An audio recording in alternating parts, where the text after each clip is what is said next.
Halo, Assalamualaikum warahmatullahi wabarakatuh. Nama saya Hafiz Ilham Maulana. Saya dari SMK Negeri 2 Palembang, berada di jurusan TKJ di kelas 11 TKJ 1. Jadi pada kesempatan kali ini, saya ingin mempresentasikan presentasi saya yang berjudul komunikasi data. Oke, langsung ke bagian utama. Oke, pada kesempatan kali ini kita akan menjawab beberapa pertanyaan yang dimana ada 5 poin. Yang pertama adalah komunikasi data, yang kedua komunikasi audio, yang ketiga komunikasi video, keempat komunikasi audio video, dan juga yang kelima model komunikasi data. Oke, yang pertama, apa itu komunikasi data? Kita mulai dari komunikasi. Komunikasi berasal dari bahasa Inggris, yaitu communication.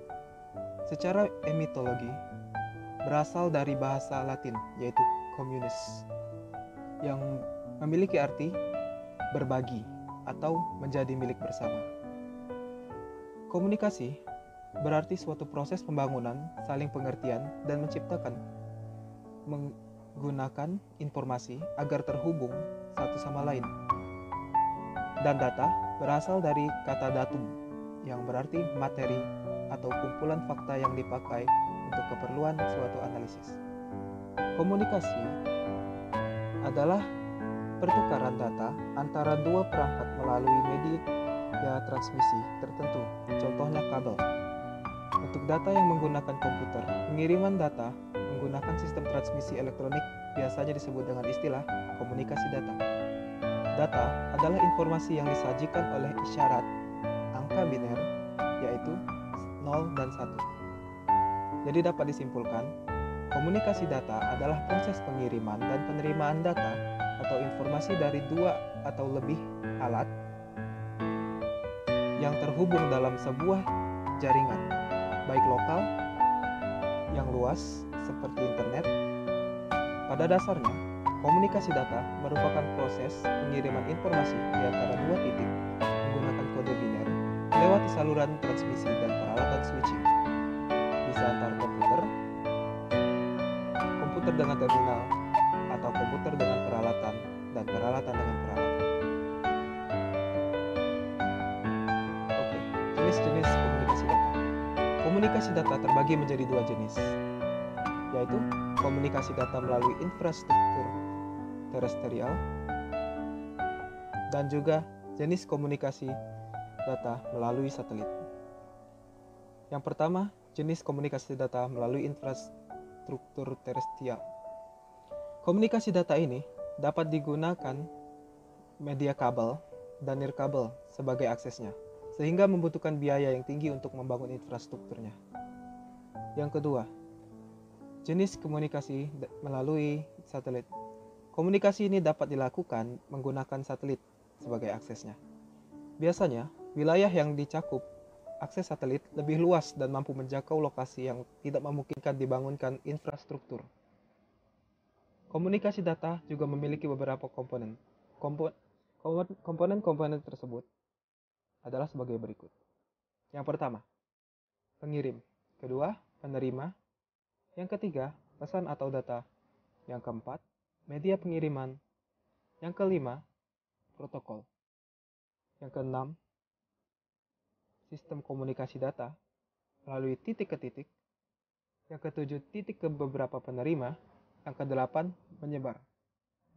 Informasi yang diberikan dapat diterima oleh semua poin tertentu yang terhubung tanpa terkecuali. Contoh televisi, broadcast, dan juga radio. Yang kedua, apa itu komunikasi audio? Komunikasi audio adalah bentuk komunikasi yang dilakukan dan terjadi melalui media audio. Macam-macam komunikasi audio.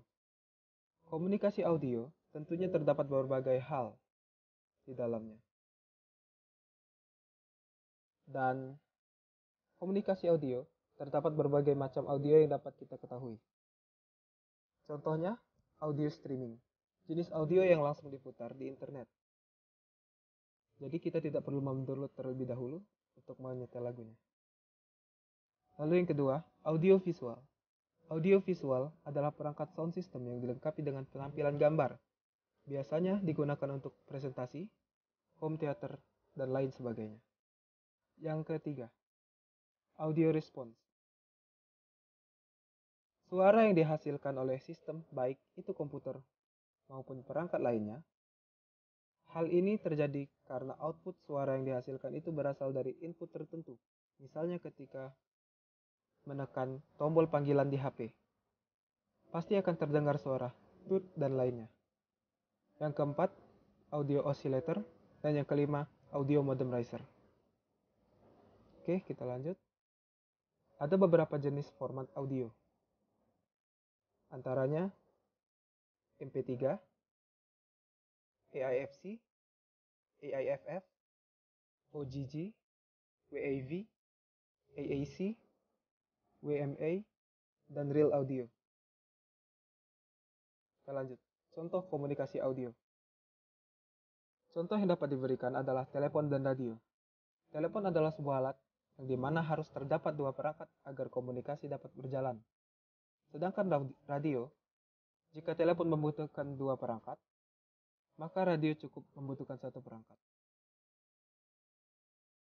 Yang ketiga, komunikasi video. Komunikasi video adalah suatu alat komunikasi yang dapat ditangkap melalui visual atau penglihatan. Contohnya, ketika kita melihat rambu lalu lintas dan icon-icon di dalam komputer adalah bentuk komunikasi visual sederhana. Seperti juga ada di dalam keyboard portable sound. Di jalan pun seperti zebra cross dan icon sepeda motor yang terjadi hubungan komunikasi secara visual.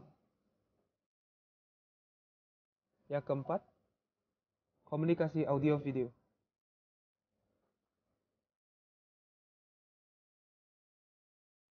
Komunikasi audio-video, atau yang biasa disebut dengan komunikasi audio-visual, adalah proses atau hal yang disampaikan berupa informasi kepada orang lain yang berupa gambaran visualisasi sekaligus pendengaran audio.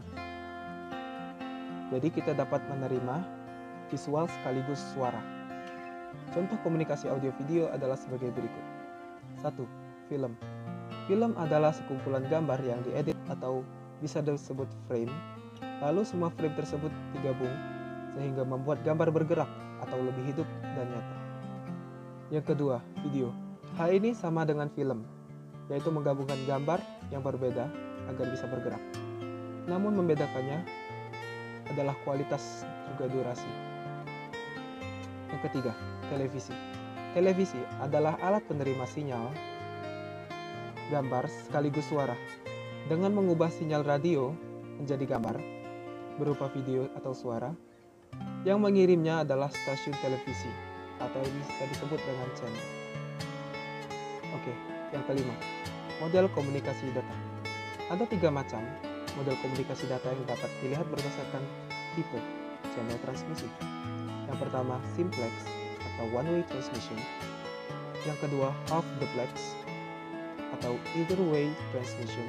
Dan yang ketiga, full duplex atau both way transmission. Mulai dari simplex atau one-way transmission. Tipe channel transmisi ini hanya dapat membawa informasi data dalam bentuk satu area saja, tidak bolak-balik. Misalnya, siaran radio atau televisi. Kita hanya bisa menangkap satu suara atau lebih tepatnya data tanpa bisa mengembalikan data tersebut dengan data yang baru. Pengiriman data dari suatu komputer ke komputer lainnya merupakan contoh dari komunikasi simplex. Lalu yang kedua, half duplex atau either way transmission. Half duplex atau yang biasa disingkat dengan HDX. Dalam tipe channel transmisi ini, informasi dapat dikirim dan diterima namun tidak secara serentak. Biasanya dilakukan secara bergantian. Contoh yang dapat diambil adalah radio CB walkie-talkie. Radio CB walkie-talkie dapat melakukan komunikasi dengan cara bergantian. Misalnya Satu pengirim mengirimkan suara, lalu dibalas oleh pengirim lainnya, namun tidak bisa dilakukan secara serentak. Lalu yang terakhir adalah full duplex atau both way transmission. Biasanya, full duplex ini disingkat dengan FDX. Channel transmisi di mana informasi data dapat mengalir dalam dua arah secara serentak, atau bisa mengirimkan data dan menerima data dalam waktu yang bersamaan. Komunikasi telepon merupakan contoh dari tipe channel transmisi ini. Dengan telepon, kita bisa berbicara sekaligus mendengarkan apa yang sedang diucapkan oleh lawan bicara. Lalu, model komunikasi data berdasarkan jalur transmisinya terbagi menjadi 3, yaitu unicast, multicast, dan broadcast. Yang pertama adalah unicast. Unicast merupakan kontak data informasi pada suatu alat dengan alat yang lain, sedangkan ketika kontak tersebut terjadi, alat tersebut tidak dapat melakukan kontak dengan alat lainnya di luar kontak yang terjadi. Contoh, apabila dua telepon saling terhubung, telepon yang lain tidak akan dapat menghubungi salah satu dari kedua telepon yang sedang terhubung. Yang kedua, multicast. Berbeda dengan unicast, dalam multicast, ketika proses kontak terjadi, masing-masing alat tetap dapat terhubung dengan alat lainnya. Contoh, server yang digunakan untuk mengakses internet. Server mampu melayani beberapa komputer yang terhubung dengan media transmisi, dan dalam proses ini, masing-masing mampu melakukan proses bolak-balik dengan server tersebut. Yang ketiga, broadcast. Dalam proses ini, alat yang menerima data informasi tidak dapat memberikan respon terhadap alat pengirim data informasi. Akan tetapi, pengirim dapat mengirim ke lebih dari satu alat sekaligus. Contohnya, pemancar radio dan pemancar televisi. Lalu berdasarkan mode transmisi, terbagi menjadi 2, yaitu paralel dan serial. Mode transmisi paralel.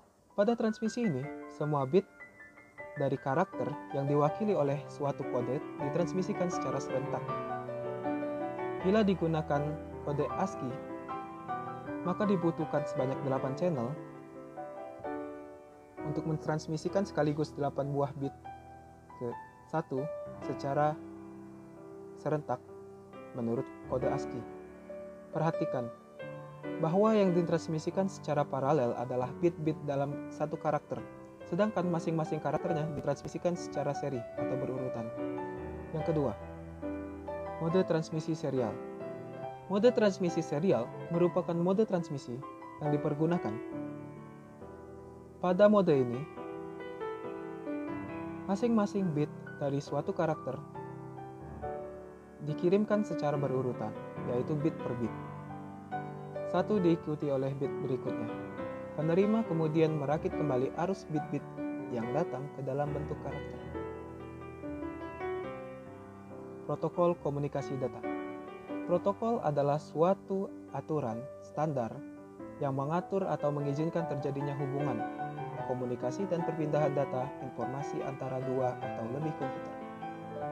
Protokol mendefinisikan beberapa fungsi yang ada dalam sebuah jaringan komputer, misalnya mengirim pesan data, informasi, dan fungsi lain yang harus dipenuhi oleh sisi pengirim dan sisi penerima agar komunikasi dapat berlangsung dengan benar.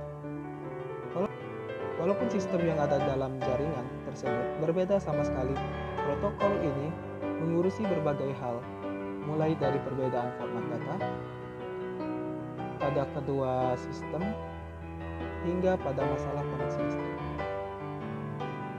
Selanjutnya, fungsi protokol. Protokol memiliki fungsi diantaranya adalah 1. Fragmentasi dan reassembly. Fungsi ini adalah membagi informasi yang dikirim menjadi beberapa paket data pada saat sisi pengirim mengirimkan informasi dan setelah pengirim menerima data informasi. Yang kedua, encapsulation. Fungsi dari encapsulation adalah melengkapi informasi yang dikirimkan dengan address, kode-kode koreksi, dan lain-lain. Yang ketiga, connection control. Fungsi dari connection control adalah membangun hubungan komunikasi dari sisi pengirim dan sisi penerima, di mana dalam membangun hubungan ini juga termasuk dalam hal pengirim dan mengakhiri hubungan. Yang keempat, flow control. Berfungsi sebagai pengatur jalanan data dari sisi pengirim ke sisi penerima. Yang kelima adalah error control. Dalam pengiriman data, tak lepas dari kesalahan, baik itu dalam proses pengiriman maupun pada waktu itu diterima. Fungsi error control adalah mengontrol terjadinya kesalahan yang terjadi pada saat data dikirimkan. Sekian, terima kasih. Baiklah, saya rasa itu semua yang dapat saya sampaikan kepada Anda semua. Kurang lebih saya mohon maaf karena tidak ada kesempurnaan bagi manusia. Wabillahi taufik wal hidayah. Wassalamualaikum warahmatullahi wabarakatuh.